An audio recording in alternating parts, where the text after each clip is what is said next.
क्या हुआ भैया? सैनिकों के चुनाव में मुझसे कोई भूल हुई? जिस समाज में बालक के हाथ में शास्त्र के बदले शस्त्र हो, वहां असुरों का वास होता है शत्रुघ्न। जीवन भर राष्ट्र सेवा का भार उठाने वाले वृद्ध समाज सेवा पाने के अधिकारी हैं, और जो युवा अभी अभी विवाह के बंधन में बंधे हैं, वो भी युद्ध में जाने के योग्य नहीं है। प्रभु, ना मैं बालक हूं, ना मैं वृद्ध हूं, और ना आप विवाहित। फिर मुझसे राष्ट्र सेवा का सुख क्यों छीन रहे हैं आप? क्योंकि तुम अयोध्या के सैनिक नहीं हो।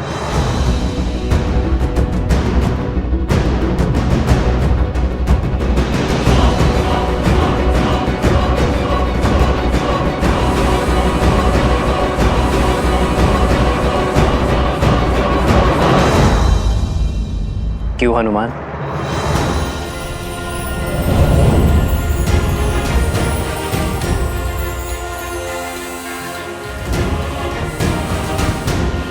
प्रभु, प्रभु, प्रभु, मैं अयोध्या का सैनिक नहीं हूं, इसलिए आप मुझे छोड़ के जा रहे हैं।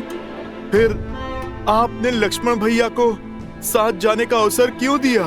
क्योंकि लक्ष्मण अयोध्या का राजपुत्र है हनुमान, और राज्य सेवक भी। उसका कर्तव्य उसे इस युद्ध के योग्य बनाता है। मेरे वानर वीर तो यहां अतिथि हैं।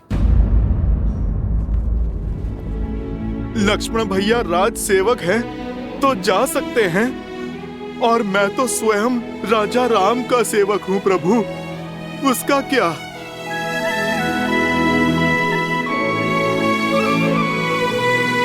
प्रभु, रघुवंशी कभी ना वचन तोड़ते हैं और ना ही भूलते हैं। फिर सदा मुझे सेवा में रखने का वचन देकर आप कैसे उससे मुक्त हो सकते हैं प्रभु? आप निर्णय कीजिए प्रभु, हनुमान क्या है, वानर या भक्त? तुम मम प्रिय भरत ही सम भाई कह के गले लगाया आपने, और अब आप प्रभु अतिथि कहकर दूर कर रहे हैं। ठीक है प्रभु, आप तो राजा हैं, बड़े दायित्व हैं आप पर प्रभु मेरा तो एक ही दायित्व है, अपने प्रभु श्री राम की सेवा। नहीं प्रभु, मैं उससे विमुख नहीं हो सकता। प्रभु, मैं आपके बिना जी नहीं पाऊंगा, नहीं जी पाऊंगा आपके बिना प्रभु। प्रभु, प्रभु आप मान जाइए ना, प्रभु आप ले चलिए ना मुझे अपने साथ प्रभु। प्रभु आप मान जाइए प्रभु, ले चलिए ना मुझे अपने साथ प्रभु। हनुमान, उठो।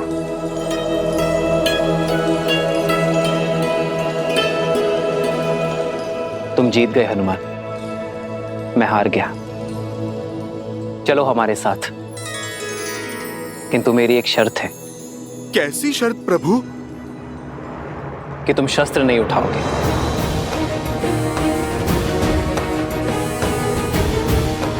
तुम्हारी हट मेरे साथ चलने की थी, वो पूरी हुई, किंतु युद्ध में चाहे जैसी भी स्थिति हो, तुम अस्त्र शस्त्र का उपयोग नहीं करोगे। स्वीकार है प्रभु, स्वीकार है।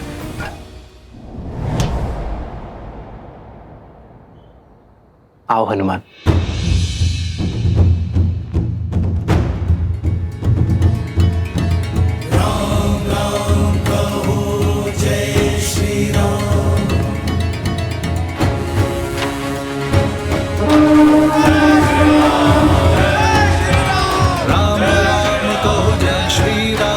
दशरथ नंदन राजा राम, राम नाम भजते हनुमान, अवध बिहारी राजा राम। जय श्री राम, जय श्री राम, जय श्री राम, जय श्री राम, जय श्री राम, जय श्री राम, जय श्री राम। राम सत्य में युद्ध पर स्वयं जा रहा है। जय श्री राम।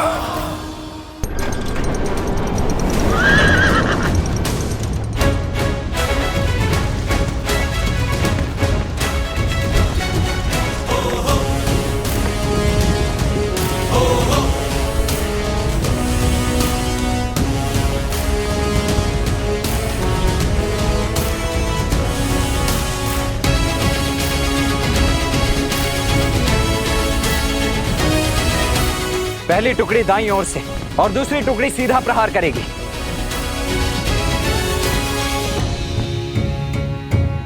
सारथी, रोको।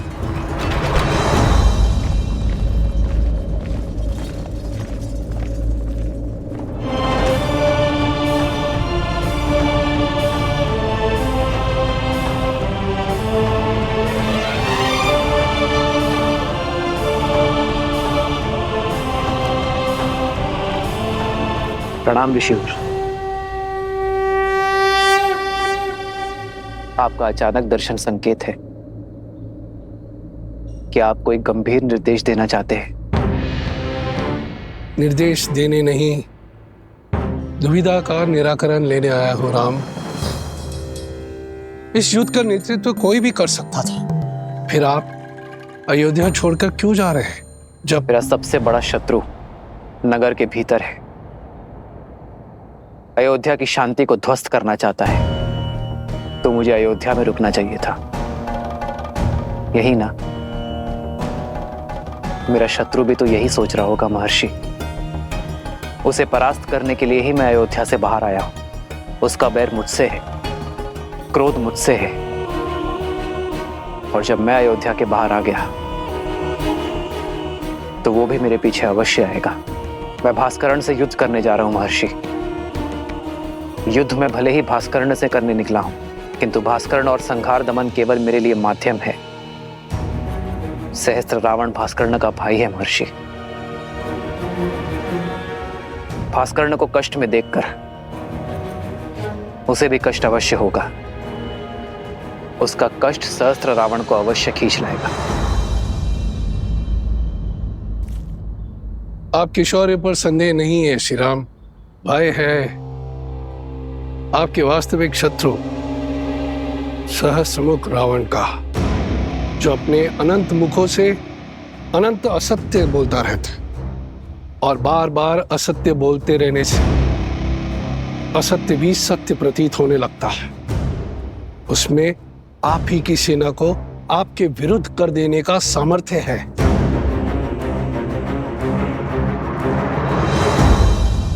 इसीलिए तो सहस्त्र रावण को अयोध्या से दूर खींच लाऊंगा मैं।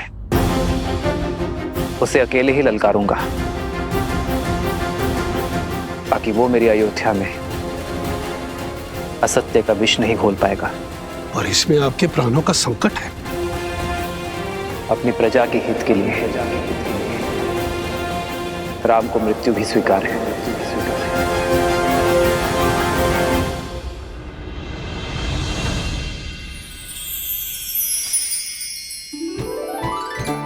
स्मरण है दीदी, माता स्वयं अपने हाथों से तिलकूट बनाया करती थी, और हम रसोई घर की ओर देखा करते थे कि कब तिलकुट बनकर तैयार हो जाएगा।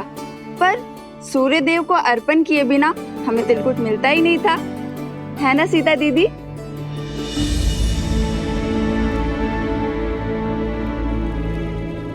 कहाँ खो गई दीदी?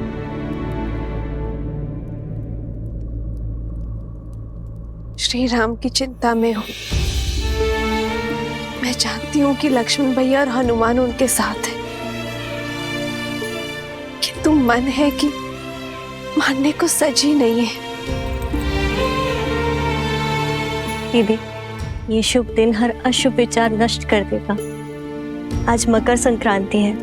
उत्तरायण के दिन सूर्यदेव उत्तर की यात्रा को प्रारंभ करते हैं। पवन ऊर्जा चरम पे होगी। देखिएगा, श्री राम की विजय अवश्य होगी। दीदी, चिंता छोड़ दीजिए और चलिए हम चलकर सूर्य देव से प्रार्थना करते हैं। सब शुभ होगा। आइए।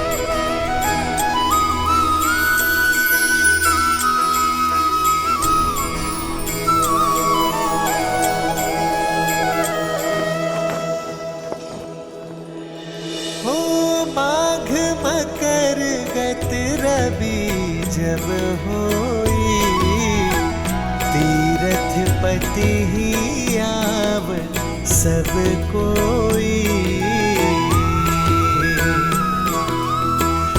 देव धनुज किन्नर नर श्रेणी सादर मजही सकल त्रिवेणी पूजही माधव पद जल जाता परसी अखया बटु हर्षहि गाता। हे सूर्यदेव, मेरे श्री राम को युद्ध में विजय देना। शीघ्र अति शीघ्र लौटकर उन्हें परिवार और राज्य की सेवा करने का अवसर दीजिएगा। सुना नहीं क्या क्या बातें हो रही है नगर में? कैसी बातें? लोग आजकल कानाफूसी कर रहे हैं राजा राम और माता सीता के विषय में। हाँ, मेरे पति ने भी मुझे राजमहल की सेवा छोड़ने के लिए निर्देश दे दिया है। क्यों, ऐसा क्या हुआ? क्या बातें कर रहे हैं आप लोग? बोलो, क्या बोल रही थी तुम?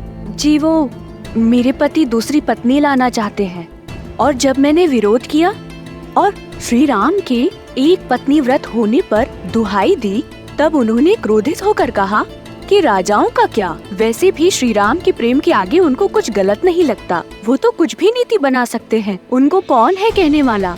सामर्थ्य को दोष और स्वर्ण को दाग नहीं लगता। पर हमें राजाओं की चाल पर नहीं चलना। और कहा कि महल के वातावरण से मेरा मन दूषित हो जाएगा। कैसा दाग और किस पर लगा है? वो तो नहीं बताया। आने दो श्री राम जी को। जब ये प्रश्न राजसभा में सबके सामने पूछा जाएगा, तब हर रहस्य से आवरण हटाना ही पड़ेगा। मानवी, श्रुतकीर्ति,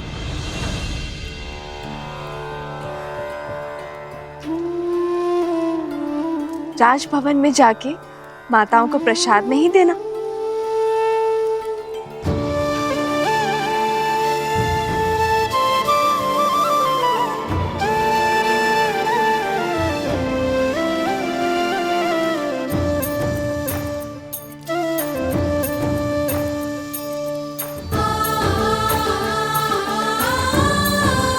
कितनी शुद्ध और सरल है देवी सीता। इनके बारे में कोई इतना ओछा कैसे बोल सकता है? दीदी,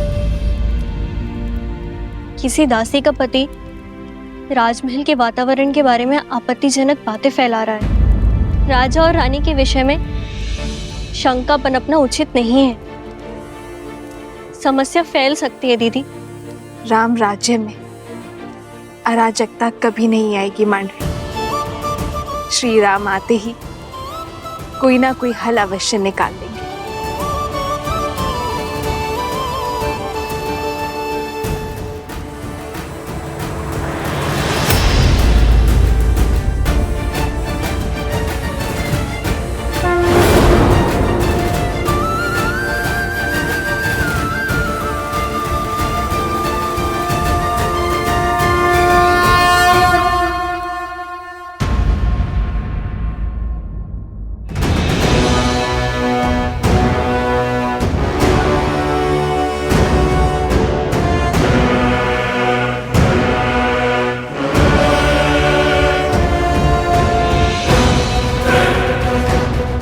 भास्कर्ण, आक्रमण से पूर्व अवसर दे रहा हूं।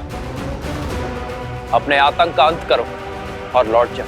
अभी तक तो आतंक का आरंभ भी नहीं हुआ है राम। और जहां तक रही अंत की बात, यदि मैं समय रहते लंका पहुंच गया होता तो युद्ध का अंत कुछ और ही होता।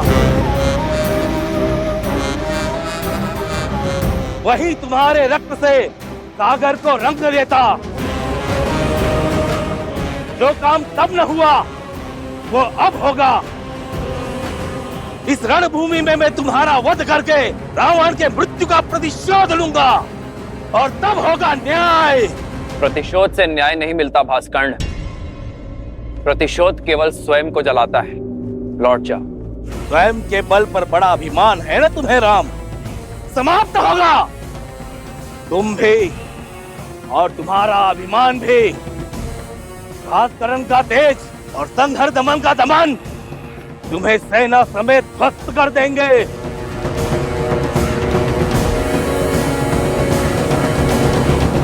लक्ष्मण, मैं भास्कर्ण का सामना करूंगा, तुम संहार दमन को खोजो और स्मरण रखना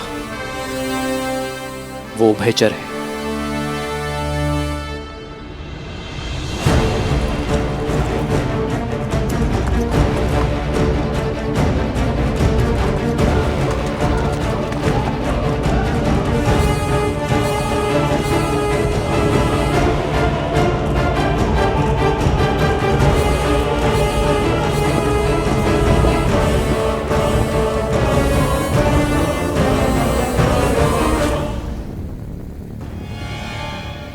भास्करण का पुत्र संहार दमन, जिसमें सहस्त्रों बैलों का बल है, जिसके सानिध्य में आठों दिशाएं, सागर का बवंडर और चक्रवात है। साथ ही वो उभयचर भी है, जो जितनी सरलता से थल पर रह सकता है, उतनी ही सहजता से जल में भी जी सकता है।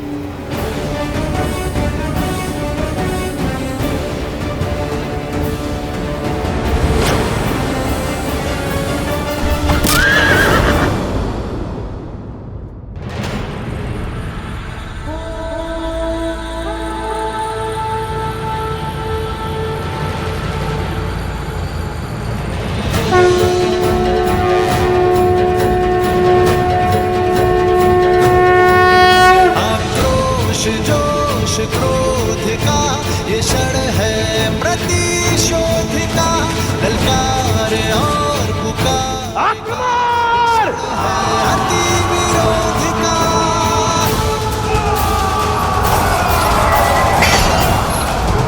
भास्करण, श्री राम रण की सावधान। जो धीर है, आएगा प्रलय बरसने वाले तीर है, धर्म के संग अधर्म के विरुद्ध है, ये युद्ध है, महायुद्ध है।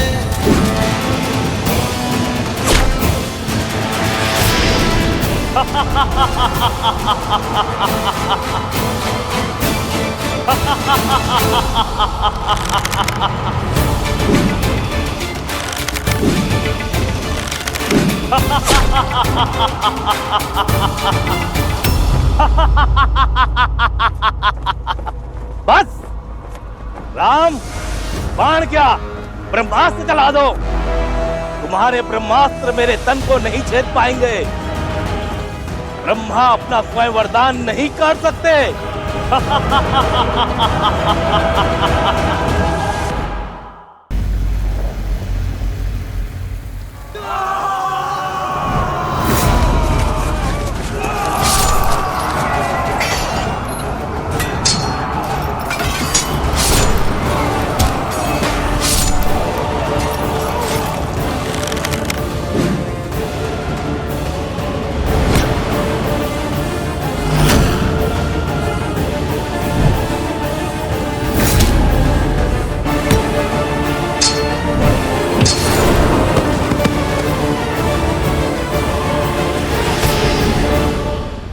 बताओ कहां है संहार दमन?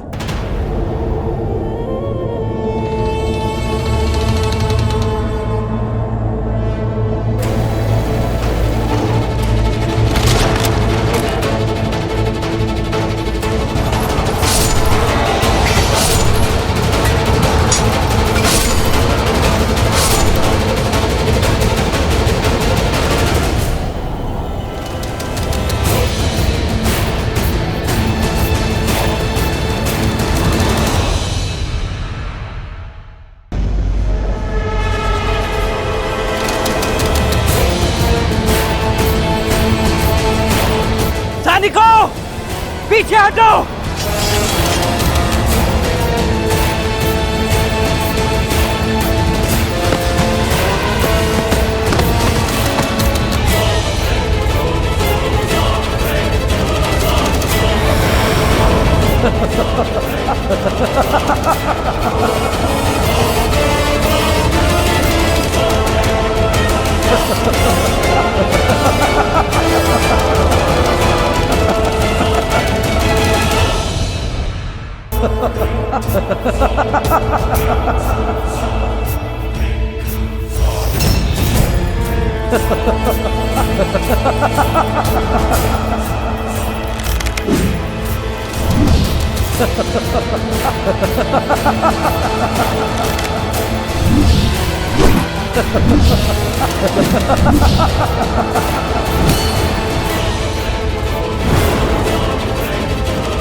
जल में जाकर तो इसने स्वयं भूल कर दी है। ब्रह्मदेव के वरदान के अनुसार उसकी मृत्यु जल के भीतर ही हो सकती है, वो भी तब जब उसकी श्वास नली काट दी जाए।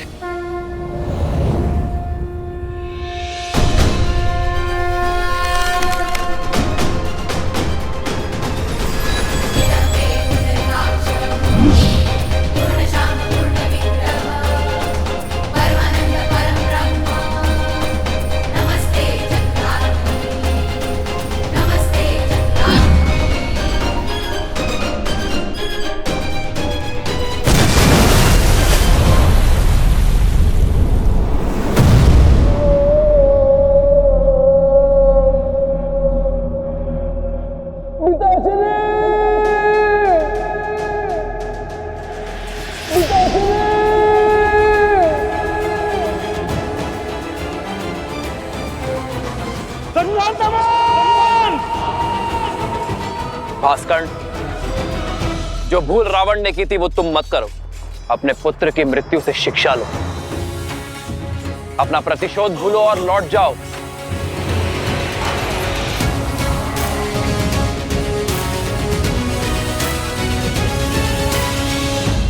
लक्ष्मण, तुमने मेरे प्राण, मेरे प्यारे पुत्र से नरदमन का वध किया है। अब मेरे प्रकोप से तुम दोनों भाइयों को कोई नहीं बचा सकता, कोई नहीं। भास्कर्ण, ये क्रोध ही तुम्हारे विनाश का कारण बनेगा, क्योंकि सत्य और धर्म की लौ के आगे तुम्हारा ये झूठा दम अवश्य तोड़ेगा। आज तुम्हारे अत्याचार और आतंक का अंत होकर रहेगा भास्कर्ण।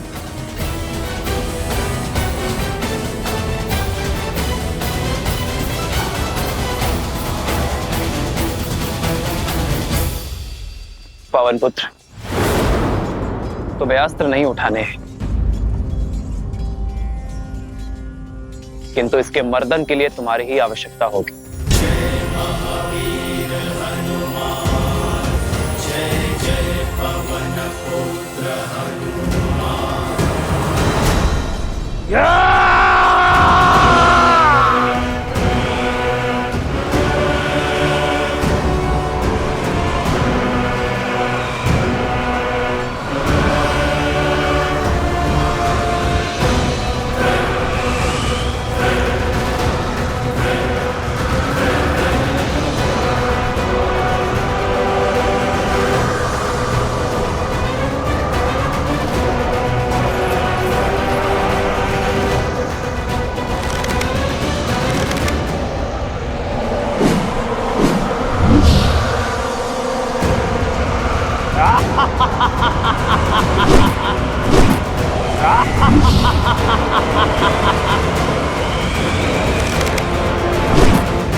हनुमान,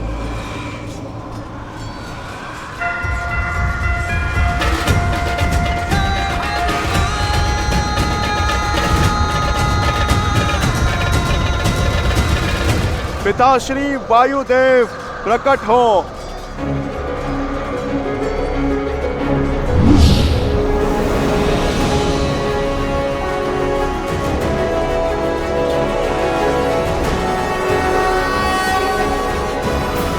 प्रणाम प्रभु।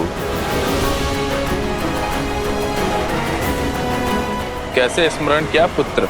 पिताश्री, राम काज में आपकी सहायता की आवश्यकता है। मैं कुछ क्षण के लिए आपको अपने अंदर बसाना चाहता हूँ। राम का काज और पुत्र की पुकार दोनों को अनदेखा नहीं किया जा सकता। तथास्तु।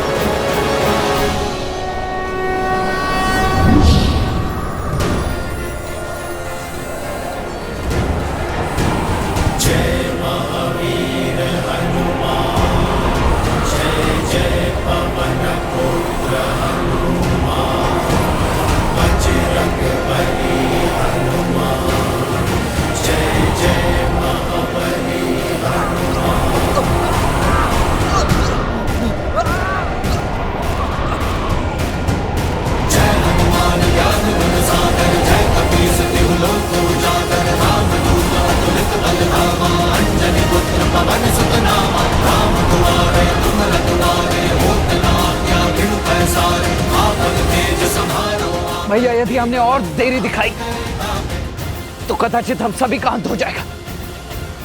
इससे पूर्व की कुछ अनर्थ आपको इसका संहार करना ही होगा। लक्ष्मण, वायु अब भास्करण्य के संपर्क में नहीं है, किंतु वो धरा पर अब भी खड़ा है। जब तक वो युद्ध भूमि पर होगा उसका अंत असंभव है लक्ष्मण।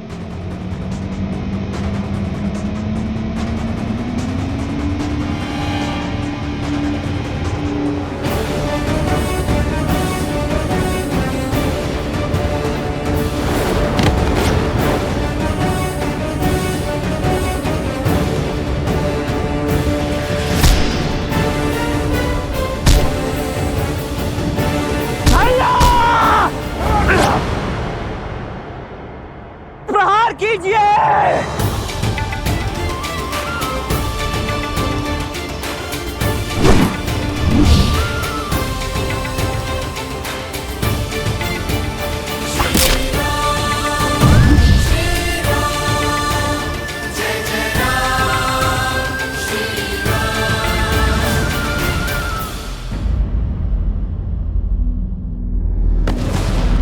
लक्ष्मण,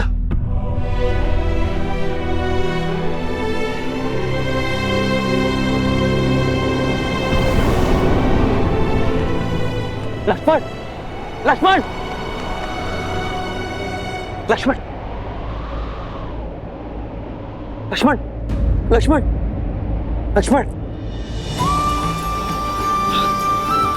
लक्ष्मण, आज तुमने फिर मेरे प्राण बचा लिए। लक्ष्मण,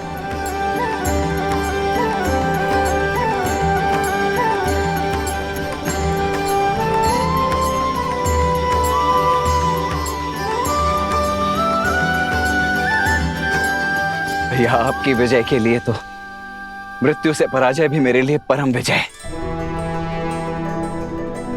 कल प्रातः हम अयोध्या के लिए प्रस्थान करेंगे और वहां प्रत्येक घर पर हमारे विजय की पताका लहराएगी। जाओ लक्ष्मण, अब सेना से भी निश्चिंत होकर विश्राम करने को कहो। जो आज्ञा भैया।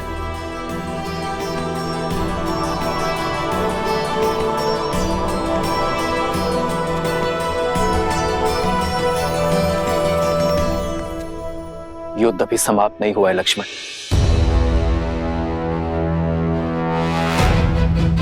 युद्ध तो अब आरंभ होगा, वो युद्ध जिसे लड़ने के लिए मैं अयोध्या से इतनी दूर आया।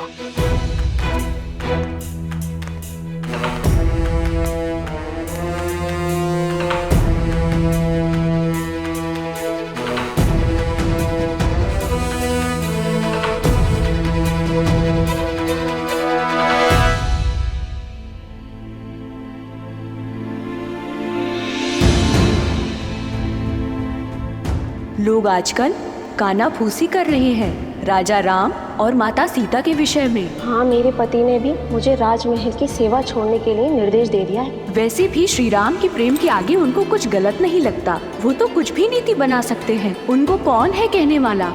इनके बारे में कोई इतना ओछा कैसे बोल सकता है?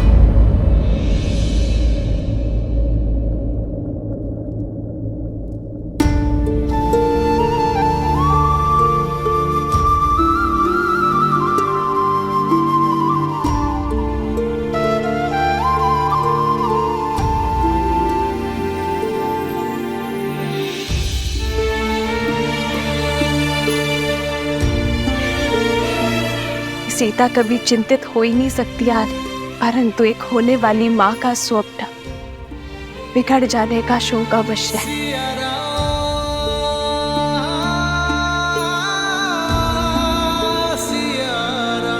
तुम्हारी व्याकुलता का आभास है मुझे सीते, किंतु मुझे एक राजा के कर्तव्य के साथ साथ अपनी होने वाली संतान को असुरी शक्ति से भी बचाना होगा, और ये कार्य मुझे अकेले ही करना होगा। अपनी प्रजा के हित के लिए राम को मृत्यु भी स्वीकार है।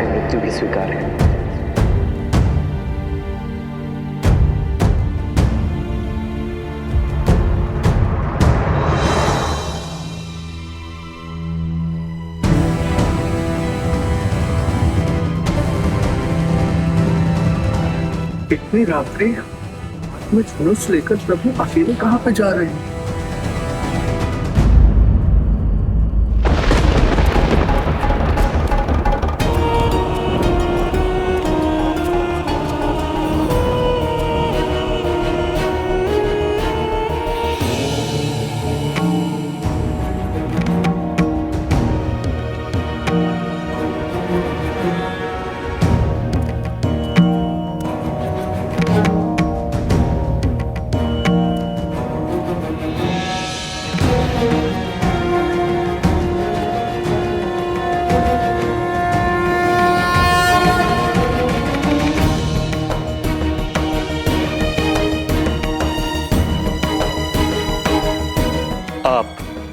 अवध की महारानी है देवी सीता।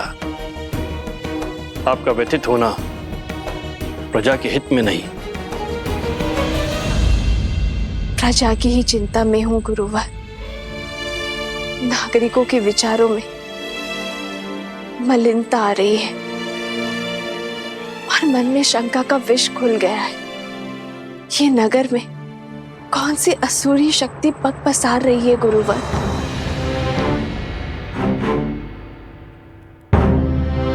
मनुष्य की प्रकृति ही अस्थिर होती है देवी।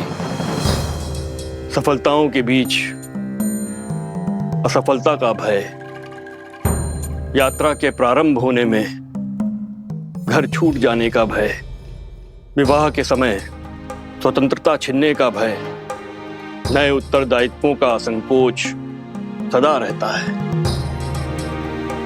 मन में सदा द्वंद्वों का भंवर चलता ही रहता है। ये उचित है कि संसार का आधार सत्य है, किंतु यहां असत्य भी उपस्थित रहता है।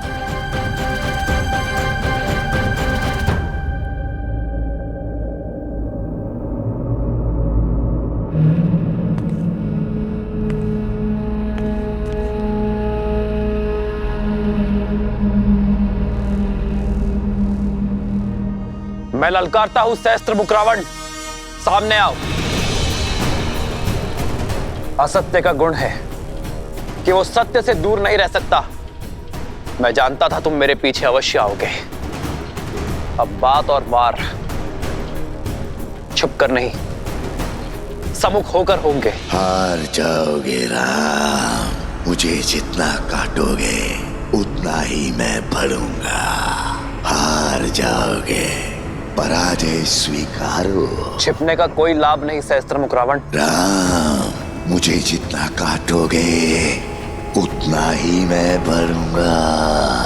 हार जाओगे, पराजय स्वीकारो।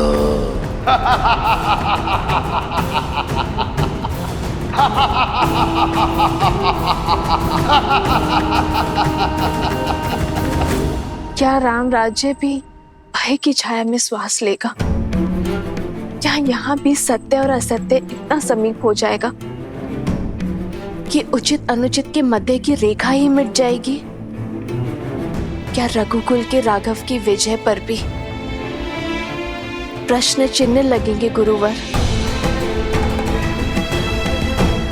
राम सिंहासन पर अवश्य आरूढ़ हो गए हैं देवी, किंतु किसी भी अभूतपूर्व कार्य के सफल होने में समय लगता है। राम राज्य स्थापित होने में भी अभी समय है। धर्म और कर्म के अमृत से इस धरा को सींचना होगा। राम को अभी और संघर्ष करना होगा।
क्या इतना सरल लगता है मेरा अंतराम?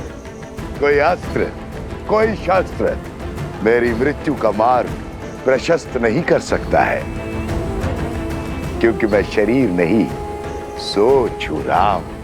सोच सोच को कौन सा अस्त्र मार सकता है?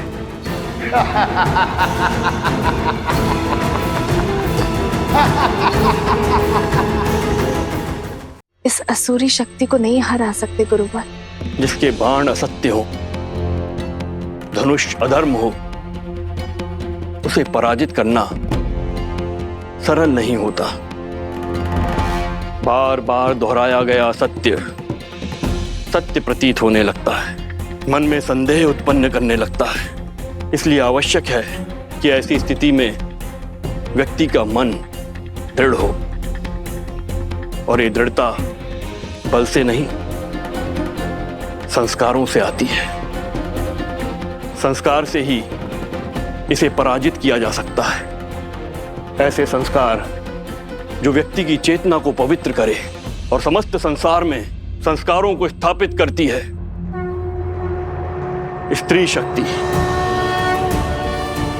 अर्थात इस भयंकर असुर को केवल एक स्त्री शक्ति ही पराजित कर सकती है, किसी राजा के बल की शक्ति नहीं। Ha ha ha ha ha ha ha!